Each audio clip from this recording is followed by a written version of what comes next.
हेडलाईन्सचे प्रायोजक आहे NBC bearings, लांब पळण्यासाठी।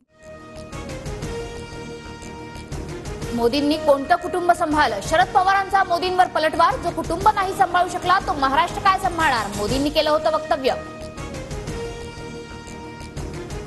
केंद्र सरकारकडून कांद्यावरची निर्यात बंदी उठवण्याचा निर्णय। 40% निर्यात शुल्क लावून सर्व देशात कांदा निर्यात करता येणार।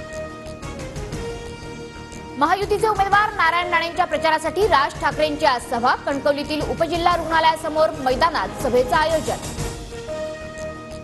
उद्धव ठाकरेंची आज धाराशिवमध्ये जाहीर सभा। महाविकास आघाडीचे उमेदवार ओमराजे निंबाळकरांच्या प्रचारासाठी उद्धव ठाकरे मैदानात। सुप्रिया सुळेंच्या प्रचारासाठी शरद पवारांची आज दौंडमध्ये सभा, तर अजित पवारांच्या आज बारामतीत 4 सभा। 2024 ते 2029 या काळात शिंदेच मुख्यमंत्री म्हणून नेतृत्व करतील। मोदींनी 100% शब्द पाळला। 116 आमदार असतानाही शिंदेंना सीएम केलं, तानाजी सावंत यांचं वक्तव्य। बाळासाहेबांचे विचार त्यांच्या पोटी जन्मून मिळत नाही। बाळासाहेबांचे विचाराचे खरे वारस राणे, राज ठाकरे आणि शिंदे। रत्नागिरीतील सभेतून शहांचा उद्धव ठाकरेंवर निशाणा। मीच ठाकरे घराण्याचा वारस, अभिमानाने सांगतो। शहांच्या खोट्या सर्टिफिकेटची गरज नाही। ठाकरेंचा पलटवार। शहांनी माझ्या वडिलांऐवजी स्वतःच्या वडिलांचं नाव वापरून मतं मागावीत। ठाकरेंची भाजपवर टीका।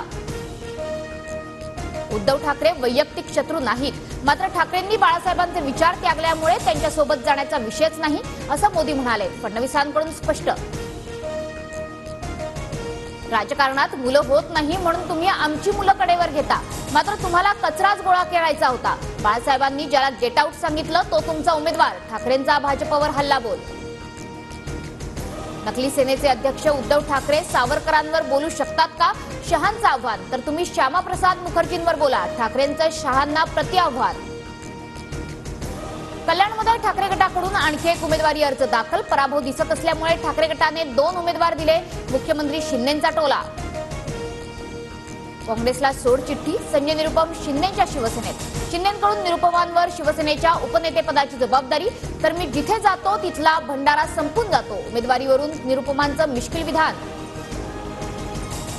आमचं सरकार आल्यावर जातीय जनगणना करणार, तर 50% आरक्षणाची मर्यादाही हटवू। पुण्यातील प्रचार सभेतून राहुल गांधींची घोषणा। पोलीस शिपाई विशाल पवार मृत्यू प्रकरणाला वेगळं वळण। फटका गँगने विषारी इंजेक्शन दिल्याचा विशालचा मृत्यूपूर्वीचा जबाब, तर विशाल मद्याचं अतिसेवन करत असल्याचं पोलिसांचं म्हणणं। नागपूरच्या अंबाझरी तलावात अवैधरित्या स्वामी विवेकानंदांचं स्मारक बांधल्याची पालिकेची न्यायालयात कबुली। बांधकामाची परवानगी देणाऱ्या अधिकाऱ्यांची नावं सांगण्याचे कोर्टाचे निर्देश।